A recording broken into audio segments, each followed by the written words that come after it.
Good morning everyone. आज के इस वीडियो में हम समझने वाले हैं वैद्युत क्षेत्र की तीव्रता, जिसे इंग्लिश में कहते हैं इंटेंसिटी ऑफ इलेक्ट्रिक फील्ड। इसे डिफाइन कैसे करेंगे? विद्युत क्षेत्र में किसी बिंदु पर रखे परीक्षण आवेश पर लगने वाले बल तथा परीक्षण आवेश के मान की निष्पत्ति को उस बिंदु पर वैद्युत क्षेत्र की तीव्रता ई वेक्टर कहते हैं। इसे ड्रॉ के माध्यम से समझाता हूं मैं आपके लिए।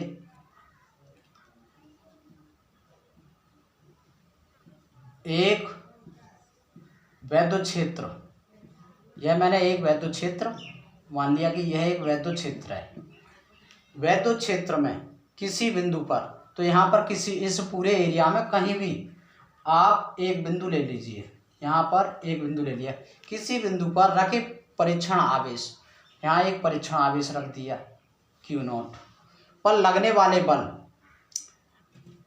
अब इस एरिया में कहीं भी अगर दूसरा आवेश रखा जाए तो उस पर आकर्षण बल या प्रतिकर्षण बल अवश्य लगेगा।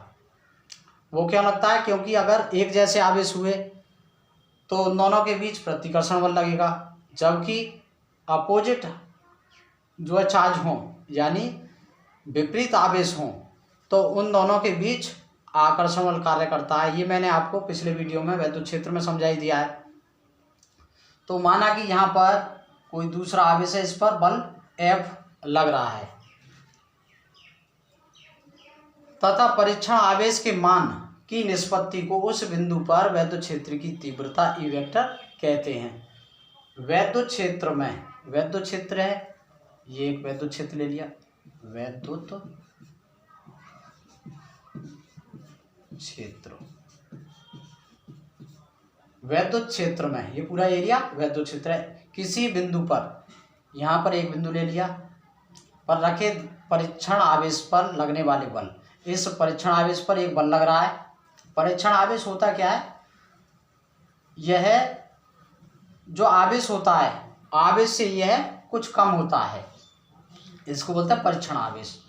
परीक्षण आवेश पर लगने वाला बल तथा परीक्षण आवेश के मान की निष्पत्ति को, निष्पत्ति का मतलब अनुपात को, उस बिंदु पर यानी इसी बिंदु पर वैद्युत क्षेत्र की तीव्रता ई वेक्टर कहते हैं।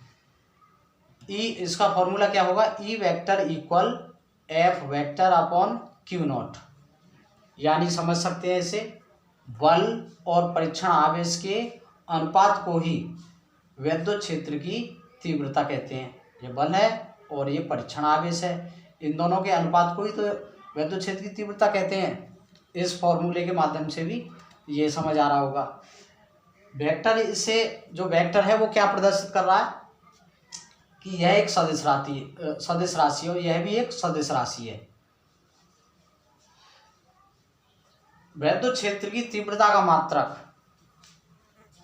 इसी फॉर्मूले से क्या बनेगा? बल का मात्रक न्यूटन, जबकि आवेश का मात्रक कूलाम। तो वैद्युत क्षेत्र की तीव्रता का मात्रक होगा न्यूटन प्रति कूलाम होगा। वैद्युत क्षेत्र की तीव्रता की विमा, इसमें बल की विमा और आवेश की विमा, दोनों की विमा लगानी। बल की विमा होती है mL⁻² अपॉन आवेश की विमा होती है AT। mL T को ऊपर ले जाएंगे T⁻3, A को ऊपर ले जाएंगे A इनवर्स। इस प्रकार वैद्युत क्षेत्र की तीव्रता की विमा क्या बन जाती है? mL T⁻3 A इनवर्स होगी। इसमें आप नेक्स्ट हेडिंग के लिए समझेंगे। नेक्स्ट हेडिंग है हमारी चालक तथा विद्युत रोधी, जिसको इंग्लिश में बोलेंगे कंडक्टर एवं इंसुलेटर। यह आपने 10th क्लास में भी पढ़ रखा है।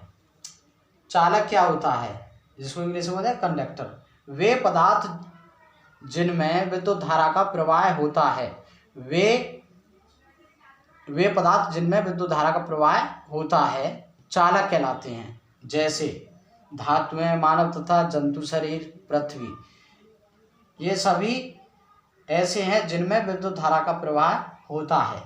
विद्युत रोधी, आइए विद्युत रोधी समझते हैं। विद्युत रोधी या इसको इंग्लिश में बोलेंगे इंसुलेटर, और इसको कुचालक या अचालक भी कहते हैं। वे पदार्थ जिनमें विद्युत धारा का प्रवाह नहीं होता है विद्युत रोधी कहलाते हैं। जैसे कांच, चीनी मिट्टी, प्लास्टिक, रबड़, लकड़ी आदि, इन सभी में विद्युत धारा नहीं बहती है।